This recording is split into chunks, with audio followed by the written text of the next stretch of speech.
आणि रजिस्ट्रेशन चालू झालं आणि त्याला चांगला रिस्पॉन्स सगळ्याकडनं मिळतो आहे आणि त्याचा फायदा जसा एक रेकॉर्ड NRI कमिशनकडे राहील, त्याचबरोबर त्याचा एक माहिती जी आहे सगळी ही माहिती सगळी जे कोण त्या ठिकाणी अडकलेले आहेत त्यांना सगळ्यांना तिकडनं आणण्याकरता त्याचा उपयोग राहील. कितल्यान रजिस्ट्रेशन केलं आतापर्यंत म्हज्या इन्फॉर्मेशना सधारण सकाळी आयज 11 एक 2,000 लोकांनी रजिस्ट्रेशन केलां अशें दनपार पर्यंतची म्हजें इन्फॉर्मेशन आशिल्लें. वेगवेगळे आसात, तातूंत मिडल ईस्ट आसा, युरोपियन कंट्रीज आसात, कांय जाणांनी USA सारक्या कंट्रींतल्यान सुद्दां हें केल्लें आसा, रजिस्ट्रेशन केल्लें आसा.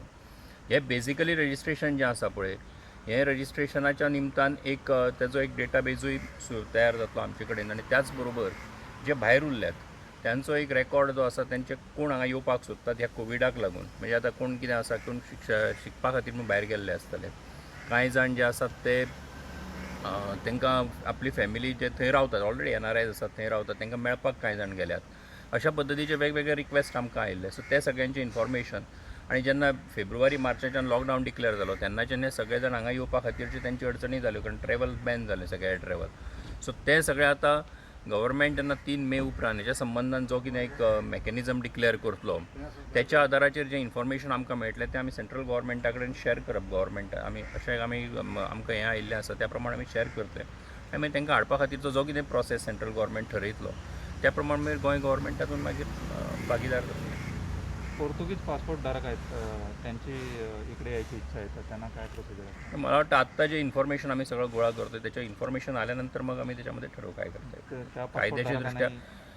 कायद्याच्या दृष्टीने जे काही करता येणं शक्य आहे त्याप्रमाणे मग आम्ही ठरवू.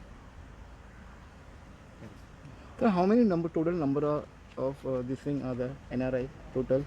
See, as of now we are collecting the data. So the data, in fact, the form that we have already published on our portal, we have requested them to give their details. So as of now, I have been informed by my office that by till today afternoon around 2,000 people they have registered. So I think this will go on for some time. So as and when the union government takes a review of the entire situation on 3rd of May and decides, and whatever steps that they propose to take to bring back these people, accordingly the information that we have got, we'll share it with the union government, and accordingly definitely the appropriate steps and the measures will be taken to bring back those who are stranded over there in the other parts of the country. Angriya क्रूजची काय निवड केली त्यांना गोव्यातल्या लोकांना बाहेर आणण्यासाठी? मला माहीत नाही, मी आज पेपरमध्येच वाचलं, माझं कालही काही जणांची बोलणं आलं त्याच्यातनं त्यांना मला वाटतं तिकडनं काही मिडल ईस्टमध्ये काही लोक आहेत, दुबईमध्ये वगैरे, त्या ठिकाणून तिकडनं त्यांना आणण्याकरता म्हणून हंगेरियाला रिक्वेस्ट करण्यात आलं आहे सेक्रेटरीने. त्यांनी एक रिस्पॉन्सिबिलिटी म्हणून ते घेतलं आहे सगळं. So what about a free quarantine? Because yesterday that No, I think there is already a team which is looking into it. So therefore, so far as the quarantine facility is concerned, so definitely they will be in a better position to explain. असा आरोप होतो की ते त्यांना paid quarantine compulsory करायला लावलं आहे, म्हणजे सरकारचं हे असताना. नाही, क्वारंटाईनच्या संदर्भामध्ये already there is an officer who is in charge of the entire thing and he is looking after it. So it's, I think I am not appropriate person or in the position to explain this issue. Definitely you can. So, but first preference will be given to the seafarer, means any specific, altogether will try. See, there are two things. One is, so far as the seafarers is concerned, already DG Shipping has issued an SOP. So on the basis of the SOP, the things have started moving, and some of them they have already landed in Goa.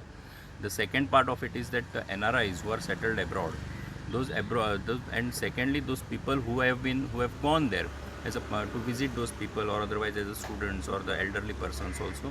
So those people they have stranded because of the lockdown in the country as well as in the entire part of the world. So as and when the union government takes a review of the entire situation, because on 3rd of this lockdown is till 3rd of May. So when the review is taken by the union government and decide and they propose the action that is to be required to be taken to bring them back, accordingly the information that we have got with us, we'll share it with the union government.